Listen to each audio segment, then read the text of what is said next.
ನೆಲಮಂಗಲ ತಾಲೂಕಿನ ಹಲವು ಗ್ರಾಮ ಪಂಚಾಯಿತಿಗಳಲ್ಲಿ ಅಂಬೇಡ್ಕರ್ ಸಂವಿಧಾನ ಜಾಗೃತಿ ಜಾಥಾ ಕಾರ್ಯಕ್ರಮ ಯಶಸ್ವಿಯಾಗಿ ನಡೀತಾ ಇದ್ದು, ಈ ದಿವಸ ಕೆಲವು ಗ್ರಾಮ ಪಂಚಾಯಿತಿ ವ್ಯಾಪ್ತಿಯಲ್ಲಿ ನಡೆದು ಬಂದಿದೆ. ಅದೇ ರೀತಿ ನರಸೀಪುರ ಗ್ರಾಮ ಪಂಚಾಯಿತಿಯ ವ್ಯಾಪ್ತಿಯಲ್ಲಿ ಈ ಒಂದು ಅಂಬೇಡ್ಕರ್ ಸಂವಿಧಾನ ಜಾಗೃತಿ ಜಾಥಾ ಕಾರ್ಯಕ್ರಮ ತಮಟೆ, ಡೋಲು, ವೀರಗಾಸೆ ಇನ್ನೂ ಮುಂತಾದ ಕಾರ್ಯಕ್ರಮಗಳನ್ನೊಳಗೊಂಡು ಅತ್ಯಂತ ಯಶಸ್ವಿಯಾಗಿ ನಡೆದಿದೆ.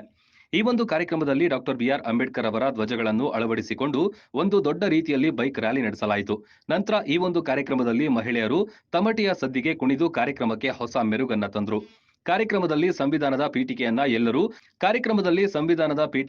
ಎಲ್ಲರೂ ತಮ್ಮ ಬಲಗೈ ಮುಂದೆ ಚಾಚುವುದರ ಮುಖಾಂತರ ಬೋಧಿಸಿ ಈ ಒಂದು ಕಾರ್ಯಕ್ರಮಕ್ಕೆ ಗೌರವ ಸಮರ್ಪಣೆಯನ್ನು ನೀಡಿದ್ರು. ಒಂದು ಕಾರ್ಯಕ್ರಮದಲ್ಲಿ ಸಮಾಜ ಕಲ್ಯಾಣ ಇಲಾಖೆಯ ಮುಖಂಡರು, ನರಸೀಪುರ ಗ್ರಾಮ ಪಂಚಾಯಿತಿಯ ಅಧ್ಯಕ್ಷರಾದ ರಾಮಾಂಜನೇಯರವರು ಹಾಗೂ ಉಪಾಧ್ಯಕ್ಷರು, ಸದಸ್ಯರುಗಳು, ಶಾಲಾ ಮಕ್ಕಳು, ಶಿಕ್ಷಕರು, ಕೆಲವು ಸಂಘಟನಾ ಪದಾಧಿಕಾರಿಗಳು ಹಾಗೂ ಗ್ರಾಮದ ಹಿರಿಯ ಮುಖಂಡರು ಮತ್ತು ಅಕ್ಕಪಕ್ಕದ ಗ್ರಾಮಸ್ಥರು ಸೇರಿ ಕಾರ್ಯಕ್ರಮದ ಯಶಸ್ಸಿಗೆ ಪಾತ್ರರಾಗಿದ್ರು. Raghu R, time 9 news.